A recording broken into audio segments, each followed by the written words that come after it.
dans les exercices de la gym des doigts. Alors il y a plusieurs exercices, je vous mets tout sur la même vidéo. Il y a d'abord faire serrer, écarter les mains. Donc vraiment juste, c'est pour chauffer les doigts. Avant de faire la frappe au clavier, ça vous pouvez le faire, ou en hiver quand il fait froid avant d'écrire. Ça peut être vraiment intéressant. Vous fermez, écartez les doigts comme pour fermer le poing. Vous pouvez faire ça d'une main, l'autre main, les mains en alternance ou les mains en symétrie.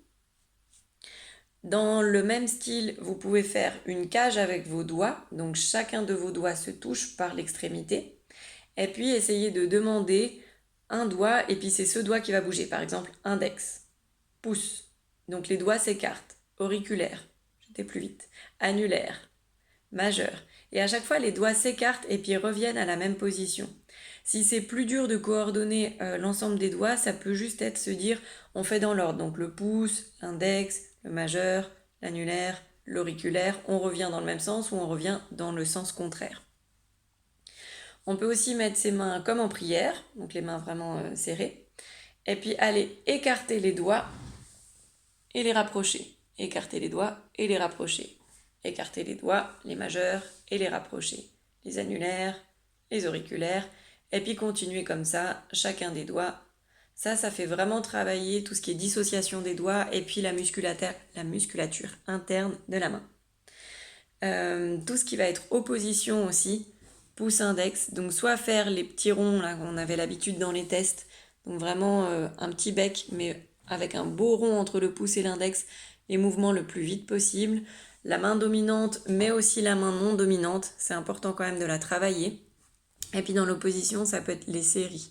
Le pouce va à l'index, au majeur, à l'annulaire, auriculaire, et on continue. Et on fait aussi dans l'autre sens. Dans cet exercice, c'est important de faire les deux sens. Et c'est important aussi de faire les deux mains, dans un sens, et puis dans l'autre sens. Aller-retour. Les exercices, on n'est pas obligé de tous les faire d'un coup, mais voilà, essayez d'en avoir le plus possible. Et il y a aussi tout ce qui est écartement, rapprochement des doigts. Donc, ça peut être à plat sur une table si c'est plus simple, ça peut être les mains collées l'une contre l'autre ou les mains écartées juste devant soi. Et puis vraiment écarter, rapprocher les doigts. Et puis après, en plus dur, ça peut être aussi se dire on écarte un doigt après l'autre. Et puis on fait dans l'ordre qu'on veut. Et ça aussi, les deux mains. C'est toujours important de faire les deux mains sur ces exercices-là, parce que du coup, ça travaille vraiment la motricité des deux mains et la coordination ensemble.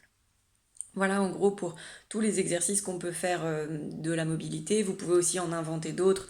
Par exemple, vous gardez votre main droite comme un gendarme et puis chacun des doigts vient se plier soit un après l'autre et se déplier, soit ensemble, vraiment que les phalanges comme une patte d'ours, on appelle ça. Hop. Soit les doigts sont droits et puis que un doigt bouge, l'autre doigt. Alors moi j'arrive pas à dissocier les deux derniers, un peu de mal. Et puis l'autre main toujours aussi, hein. Donc soit on fait la patte d'ours, soit on enroule tout, soit on vient plier chacun des doigts, donc sur la première phalange. Et là mon petit doigt il se plie pas avec le dernier.